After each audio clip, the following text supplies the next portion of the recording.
ഹരേ കൃഷ്ണ. സർവം ശ്രീ രാധാകൃഷ്ണാർപ്പണമസ്തു. അധ്യായം 10 വിഭൂതിയോഗം.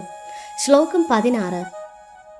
വക്തുമർഹസ്യ ശേഷേണ ദിവ്യാഹ്യാത്മവിഭൂതയഃ യാഭിർവിഭൂതിഭിർലോകാനാം ഇമാംസ്ത്വം വ്യാപ്യ തിഷ്ഠസി. വിവർത്തനം: ഈ ലോകങ്ങളിലെമ്പാടും വ്യാപിച്ചിരിക്കുന്നു അങ്ങയുടെ ദിവ്യ വിഭൂതികൾ. അവയെക്കുറിച്ച് എനിക്ക് വിശദമായി പറഞ്ഞു തരൂ. ഭാവാർത്ഥം: ഭഗവത് തത്വമറിഞ്ഞതിൽ സംതൃപ്തനാണിപ്പോൾ അർജുനൻ എന്ന് ഈ ശ്ലോകത്തിൽ നിന്നും മനസ്സിലാക്കാം. വ്യക്തിനിഷ്ഠമായ അനുഭവം, ബുദ്ധിശക്തി, ജ്ഞാനം എന്നിവയും അവയിലൂടെ നേടാവുന്ന എല്ലാ ശക്തികളും കൃഷ്ണന്റെ അനുഗ്രഹത്താൽ അർജുനന് കൈവന്നിരിക്കുന്നു. കൃഷ്ണനെ പരമദിവ്യോത്തമ പുരുഷനായി അദ്ദേഹം അറിഞ്ഞു കഴിഞ്ഞു. അദ്ദേഹത്തിന് ഇനി സംശയങ്ങൾ ഒന്നുമില്ല. എന്നിട്ടും അർജുനൻ സർവവ്യാപ്തമായ ഭഗവത് സ്വരൂപത്തെ, അതിൻ്റെ വിവിധ വിഭൂതികളെ വിവരിച്ചു തരയണമെന്ന് അപേക്ഷിക്കുകയാണ്. സാധാരണ ജനങ്ങൾ, വിശേഷിച്ച് അവ്യക്തഗതവാദികൾ, കൃഷ്ണന്റെ സർവവ്യാപ്തമായ ഭാവത്തിന് പ്രാധാന്യം കൊടുക്കുന്നവരത്രേ. അതുകൊണ്ടാണ് അർജുനൻ വ്യത്യസ്ത ശക്തികളിലൂടെ സർവവ്യാപിയായി നിലകൊള്ളുന്ന ഭഗവത് രൂപത്തെ മനസ്സിലാക്കാൻ ആഗ്രഹിക്കുന്നത്.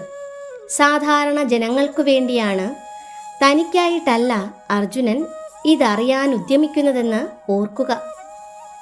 ശ്ലോകം 17.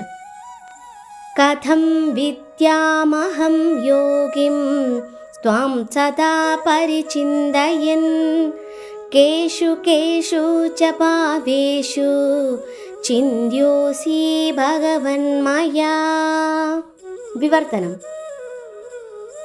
ഹേ യോഗേശ്വരനായ കൃഷ്ണ, അങ്ങയെ ഞാൻ നിരന്തരം ധ്യാനിക്കുന്നതും അറിയുന്നതും എങ്ങനെ വേണം? അല്ലയോ പരമദിവ്യോത്തമ പുരുഷ, ഏതെല്ലാം രൂപത്തിലാണ് ഞാൻ അങ്ങയെ ഓർക്കേണ്ടത് എന്ന് പറഞ്ഞു തരൂ.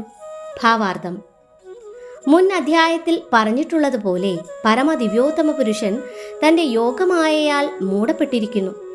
സ്വാത്മാർപ്പണം ചെയ്ത മഹാത്മാക്കൾക്കും ഭക്തന്മാർക്കും മാത്രമേ അദ്ദേഹത്തെ കാണാൻ കഴിയൂ.